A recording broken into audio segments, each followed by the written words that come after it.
Hello and welcome to Yolanda Nava. Do you see what I see? We have a wonderful guest today. He is a very prolific poet, playwright, and award-winning author, Gary Soto. Welcome, Gary. Thank you very much. Yeah, Yolanda, thank you. I'm fascinated by your process.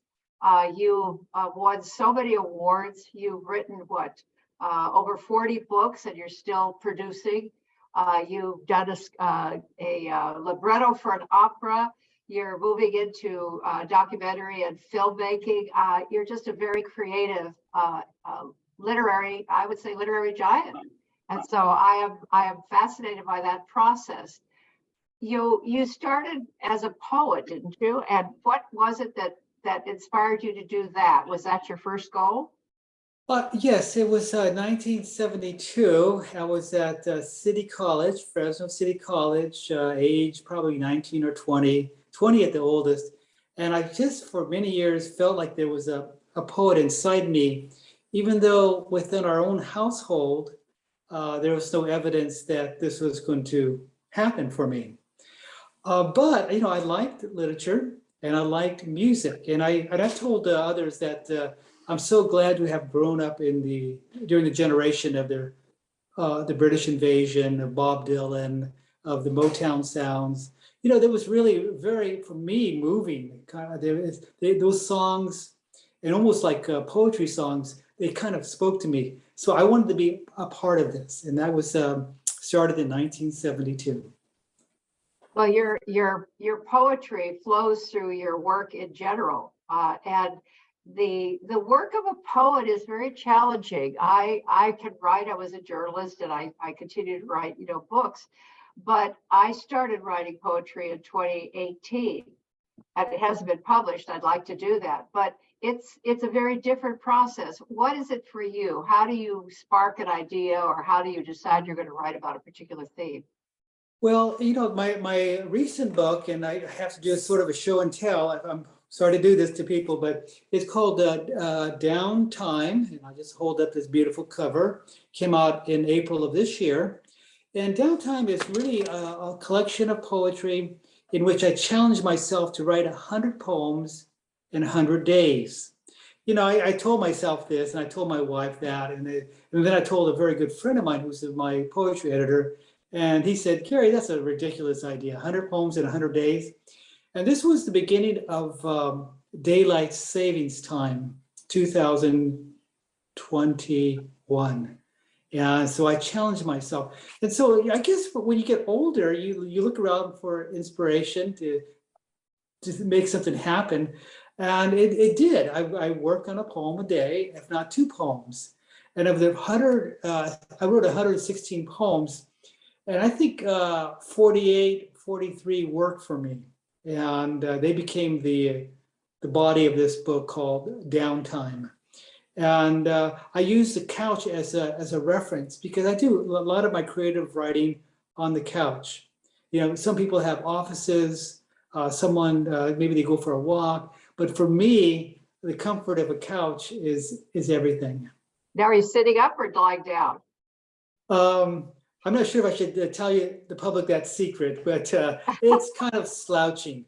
And slouching is not a good thing in itself, but for me on the couch, yeah, I can do that. I have my legs crossed, and I'm going to town.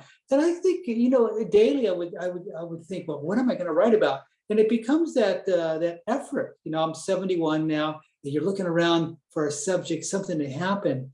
And if you play around with language, or if you read someone prior to the writing process of sitting down and doing it, other literature inspires, and other literature inspires me as well. And I just read a novel yesterday by an Irish writer named Claire Keegan called Foster. And it was a novella. And I thought, well, I'll just read a couple of pages. And it's one of those books you couldn't put down. And immediately I began to think, gosh, I wish I could write a novel not unlike Claire Keegan's Foster. And so that I think what literature does inspire. That's just one example. Maybe I will write a novella. Well, that might be something else. Done just about everything else. You've done poetry. You became a playwright. Now, how did that happen? I became a playwright. My first play, I don't know, I like plays. I go to plays pre-pandemic almost once a week, twice a week. I'm probably going to go to a play this Saturday called Chinglish and in San Francisco. I like plays. I like language. I like how bodies, play off each other. And I wanted to do the same thing. Let me be a playwright. So after writing about 5 collections of poetry, some prose and so on, I challenged myself. Again, I'm going to use the word challenge to write a play. And that play became one called Novio Boy, as in lover boy. It's a traditional story. Boy meets girl. A boy is younger than the girl. The boy is more immature than the girl. And we know that exists. So, it became very popular. The publisher, Houghton Mifflin Harcourt, brought it out. And to their surprise, it sold lots of copies. And I don't know if it really, because it spoke to people, young people, or it was a time for plays to be published, but it became one of my better known works. In fact, down in the Coachella Valley, there was a week-long performance in honor of Novio Boy. So it really is a matter of sort of being inspired by other writers. And then how did you traveled probably across California to cities that most elected officials haven't even visited. What made you target these more remote California cities to share your work in schools and colleges? Well, Yolanda, one of the smallest and possibly one of the strongest images that I take with me to this day is in a little town called Cantua Creek, which is in the San Joaquin Valley, population 100 maybe, most of them kids because of the school there. But I went with a member of the United Farm Workers. She passed away maybe 10 years ago, Jessie de la Cruz, who used to camp there as a worker back in the 30s when she was young. And so it was I went there. I mean, if I can go to Cantua Creek, then I can go to larger cities as well. But it was puro Mexicano, puro Chicano. It was really a really strong image for me. And they probably, I had to play up the image because, a lot of kids don't see a lot of figures of literary figures or filmmakers or actors or ballet or mariachis in their school. So I have to play it up a little bit and pretend like I'm kind of a hero of some sort, even though I'm shaking inside because I'm hoping the kids don't find out I'm a big old fraud, because I want them to feel good. So you give yourself challenges, the genre, and then what made you do a libretto for an opera? Well, the libretto, actually, it's that Novio Boy. First, they contacted me. This was the LA Opera. They had at the time, this is 20, 25 years ago, opera in the middle schools. Like we have poetry in the schools, right. And they wanted to do something to opera in the schools. So they commissioned me to write a libretto. And that became, for Novio Boy, in turn, that became the play. So with a libretto, you don't have a lot of words to sing. You have the structure, you have the music, and the words have to, they have to be sung. They have to have a narrative. So after, that was exciting because, as I mentioned, Yolanda, I'm a child of the 60s, and to be involved in the music part of the 60s, I said, here's my chance to shine, even though I can't play guitar or any musical instrument, and I certainly can't sing. I have very little body rhythm to showcase sort of my dancing skills. But I said, hey, I can do a libretto. And so it became a Mexican-American Chicano libretto called, actually, not Novio Boy, it became Nerdlandia. And Nerdlandia became that play, my second play. So Nerdlandia is about a nerd who falls in love with a chola girl from, could be almost anywhere in California. And so again, it has that easy contrast of boy meets girl. And their contrast here, instead of age, we have a younger boy, an older girl, and nubial boy. You have a very nerdy boy falling in love with a quasi gang girl. And that's the gist here. So, it was a matter of someone approaching me. And one of the things about me is that if someone approaches me and it sounds intriguing, I will do it. Yeah. I will try to make it happen. It doesn't happen so much in music, even though I have tons of lyrics for songs. No one's ever really contacted me, Gary, let's work on some songs together. I would love that to happen, but again, that's not occurring. So, but I'm prepared. They should call me. Well, it's too bad you don't play the guitar. Maybe I'll get you together with my daughter because she can play the guitar. She also plays the piano. So maybe she comes up with the music and you come up with the lyrics. You know what she's going to do, your daughter, your beautiful daughter? She's going to do, no. That's what the usual instincts of real musicians or people who practice at a high level. Sounds like your daughter. That they don't want to be involved with someone amateurish, but I'm going to prove them wrong. Wait. Well, you're not amateur at all because you've mastered all of your genres. I mean, you have the new book out. Well, it's called Puppy Love. Puppy Love. Yeah, I was thinking. I have to hold up this cut. In fact, Yolanda, I received my author copies yesterday. I was thinking, please, send the book in time so that I could at least wave it in front of our crowd. And Puppy Love is it's fresh off the press. Hate to say it, but it's sort of one of those themes of boy meets girl as well. I mean, it sounds like I'm just fascinated with that, but not really. It's just that it so happens that the questions you're posing deal with the love part. The plays, and in this case, my new book. So this Puppy Love, and it's a young boy who keeps rescuing puppies.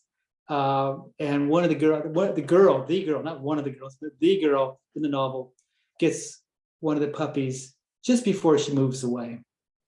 Oh, yes. Don't spoil the story for people. So it's captivating though. It pulls you in for the very beginning, and yet this is a book for young adults, for 15 plus up to college age. What made you focus on that particular audience? Well, I think that I would bring it down, not so much college. I would say maybe junior high would be the max. I mean, for what young people read, this might be even almost too sweet. I mean, even the phrase "puppy love," I don't know. I don't. That's really. I like that phrase, and that feeling of moving into adolescence and all the hormonal things that are happening to you, and the position on campus, whether you're popular or not popular, just the whole meal of life. And I think that Puppy Love is that, because the young man in the novel, he fails at basketball in the presence of the girl that he likes. All he has to do is make one basket, and he will be a hero, not only for the school, but for her as well. And her name is Sierra. And we won't tell them what happens, but no, what you do though, and I find this fascinating because it's written for a young adult. I mean, it's junior high school theme that's in the story, and I found myself pulled in immediately because you were describing the river and what's going to happen, and you're warned to not go into that canal. Canal, it's worse than a river, and so he goes in there to save a puppy. He sees something moving in the water. And this is after he's had his situation where he's, quote, failed. They're only, we make mistakes, but we also learn from them. But what I found was interesting in your story and the way you weave the story is that you're teaching at the same time, but you're not preaching. You're showing alternatives. You're showing that there's a loving way to handle a certain situation. You don't throw baby puppies into a canal to drown them. That's inhumane. I mean, and you raise these things in a very subtle way. So in a way, you're teaching at the same time as you're showing and talking about puppy love, or themes in the school where you have, rivalry, and you have bullies, and you have all these different situations that are going on. I find that your writing is very healing. Is that intentional? Well, Yolanda, that's a great description of what occurs in the novel. And my sentiment is I didn't want to write a positive novel, because the previous novel of mine was it's called Gabe, which is about a young boy who encounters his father after the father has left the house. He comes back 2 years later, homeless. I have no problem with the world of homelessness. I hope we could solve this. But for the boy, to see his dad pulling a suitcase on wheels, it's a very devastating image, and it could be not harmful, but not as positive as, say, Puppy Love, which is a love story. And as you know, in love stories, classic example, Romeo and Juliet, it doesn't end well, and so in Romeo and Juliet, people die, and Puppy Love, life continues. So it is positive. And as you say, it's not preachy. It just is an example of the ideal young man, the ideal young woman. And I want to have that in literature. I want that to be available. Whether someone will go to the book because they need that healing, that's secondary. But I do want to present a literature that could be obviously positive, not to the point where it's gooey with sentiment and gooey with sort of false traits about people. But I think it, once a young person picks it up, or an adult, if they're reviewing the book, they'll see what's going on in the novel. They'll see that it's a narrative that is meant to be positive. Well, we need some positivity, because so much of the literature that's now being sent into the schools is supposed to be so-called reality. And there are many realities, but to immerse children in kind of the roughest, toughest realities is maybe not nurturing, maybe not helpful, maybe shouldn't be limited to that, certainly. So we need a range of things to see that there is trauma, there is turmoil, there is conflict in the world, and how we can move through it, because we have heroes or heroines or subjects that are part of the literature. But I think a healing element, particularly at this point in time, and particularly after going through what we've gone through in the last few years with COVID and politically, we need some warm and fuzzy. And we need to have some inspiration. The parents were delightful. Everybody, there are people that are bullheaded. The teachers didn't want to listen, didn't believe the story about the puppy being in the, in the duffel bag, whatever. That's right, yeah. The backpack. So you have these characters that can be harsh and difficult for us. We've all confronted counselors or people like that in school. I know I have. And yet, on the whole, I found the school process, junior high and high school, a positive process. I enjoyed it. I loved school. I learned. I had some really positive teachers. So I think these are very special qualities. And so you're to be, I just applaud you for that, because you're giving a gift to these young people who are conflicted with so many different things going on. And I hope they'll read all of these books, and the poetry, so that they can get a more balanced idea of what life can be, and give them some hope and something to look at. Well, yeah, that's my middle grade young adult literature. My picture books, or like Too Many Tamales, is a very effective, positive image making, and Puppy Love is just that. Oh, the phone is ringing. That's okay, let it ring. It must be a response to my new novel. I don't know. It's a landline. It's a landline. They're all calling in, but it's. I just think it's fascinating that you are encouraging me, because you've tried so many different things. You've just jumped in. You've taken the challenge, and I think I've discovered that we all have more abilities than we think we have. We think we only have one gift or one talent, or there's only a limited amount of things that we can do, but you're showing that it's expansive. And I'm wondering where that comes from. what gave you that ability to be as open-minded and free-flowing, to Well, try I think different. we have to go back to 1972.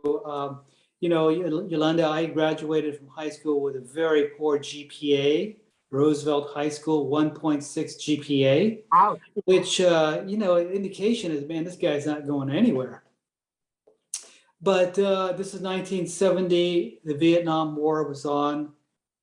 If you did not go to a community college or a trade school, then you were drafted to serve the military.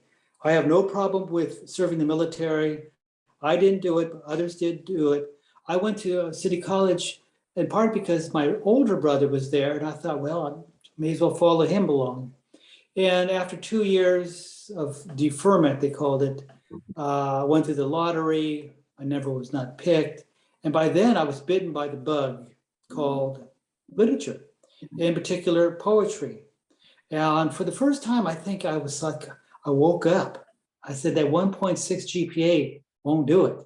I need to really, really focus. And the one thing is about writing is that you have to really try. I mean, it's not a pastime. This is a vocation. This is a calling. And I knew that. And I had to teach myself how to write. And even today, I still have to kind of like, look at my writing and see if I'm failing on any particular lines. I have good editors. First, my wife, then a good friend of mine, Christopher Buckley, serves as my editor. But I think it's what I mentioned early on is that you fall in love with literature, or it could be you fall in love with music or dance or mariachi, and if you stay with it, you can get pretty good at it. And I decided to stay with it because I was really bitten, and I began to read widely and wildly all kinds of books in order to prepare myself, but also to enjoy literature. And that's one of the things that is surprising. I know people who don't read at all, and they're like missing a whole element of the world. You could have the visual everyday world, or the world of your phone, the world of television, the world of games.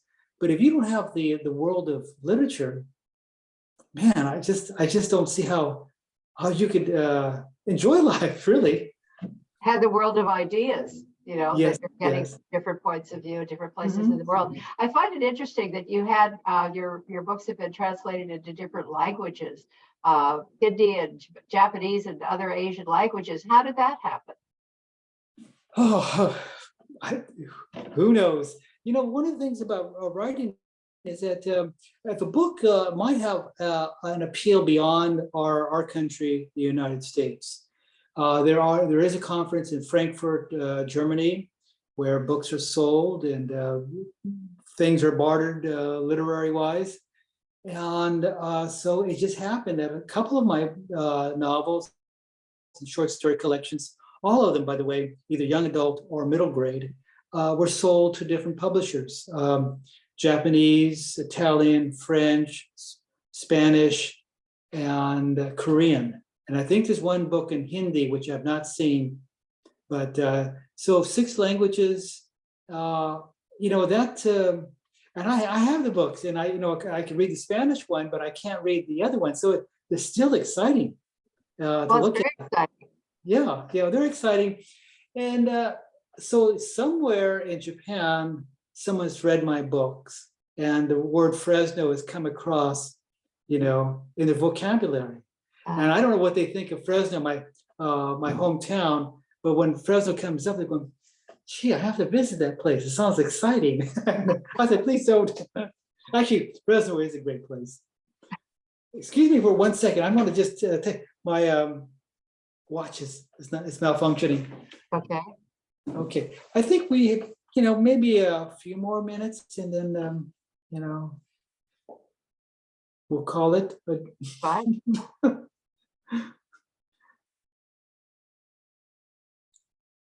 Was there another question, Yolanda, you'd like to ask? Yes. I think that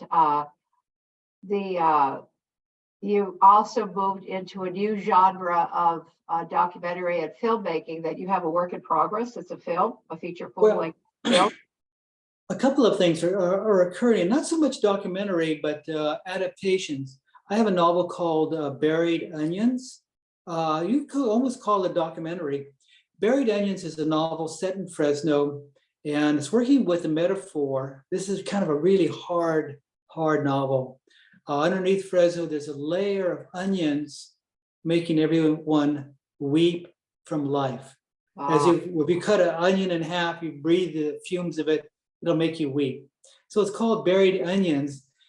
And it is almost a documentary. We filmed it last June in Fresno, and we canned it. We're around what they call the word assembling it, kind of like we're putting it together, and then we'll edit the film. We'll put the music to the film. We'll do all the things that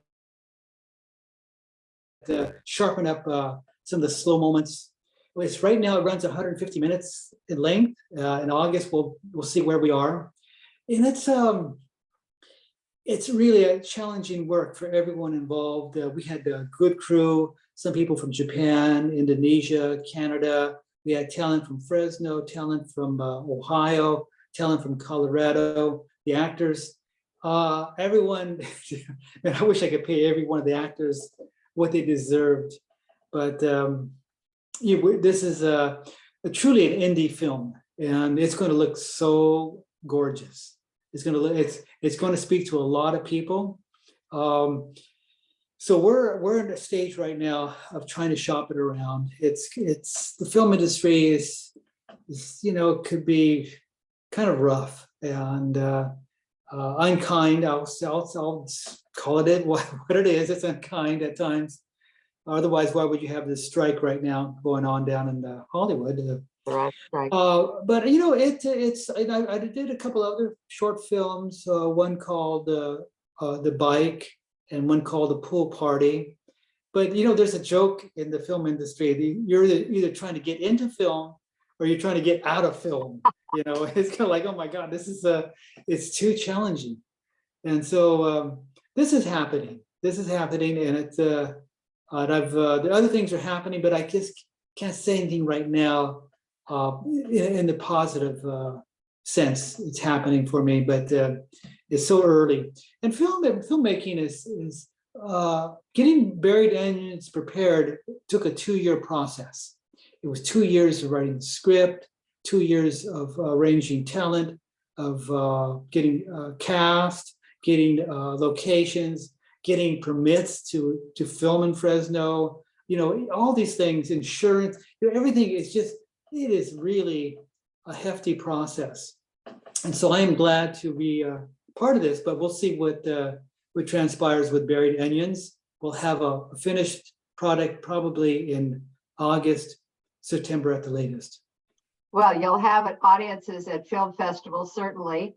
And you just have to take your show on the road again and right. Get it out to different film festivals. Yeah. And with the breadth and diversity, this is one of the things that's so beautiful about your process is your diversity of writing and the style and the stories and the themes are very wide and diverse. And you're going to continue to meet a very wide audience with more people that are going to be interested in the work because it is diverse. And we're looking from different points of view. We're looking at different cultures and seeing what we can learn from them. So I think this is a very exciting process, and you give me a lot of inspiration because well, thank you. Thank you, Yolanda. To keep stretching and to keep looking at different ways of expressing one's creativity. Do you have any recommendations to people about how to expand their creativity or how to jump into it? That's a really good question. One thing I mentioned early on is that, Yolanda, sometimes I'm praying to myself, Gary, get your act together, do something. So, inspiring others, I think that one of the things is that you have to really look at something that inspires you. I can't offer inspiration except, remember I mentioned a beautiful novella, Foster by Claire Keegan. Yes. And that inspires me. I think that young people, visiting the literature or art or music, I would give it a try and see where it takes you. Because unless you attempt something, then nothing happens. And even it doesn't have to be literature. Attempting a new something in yourself, and that could be spiritual. That could be voluntarism. That could be studying something that's just far from what from your references in life. All of it could be a challenge, and I think that's one of the words I want to use and end with is that even though I've been writing for almost 50 years, Wow. I still feel that challenge to do something. And I think no matter what your age is, whether you're very young to whether you're on the opposite end, if you challenge yourself, something good will happen. And I'll leave that thought with our viewers today. Absolutely. Well, I want to thank you, Gary Soto, for being with us today, for sharing your process and your inspiration and your ideas with us. It's been very exciting and very eye-opening, and I thank you so much. And to our It is my audience, pleasure, Yolanda. Okay, you take pleasure. care, everybody out there in the world. Thank Bye-bye. you. Adios. Pick up the books. And to the audience, be sure to tune in next month for another edition of Yolanda Nava. Do you see what I see? Thanks for joining me.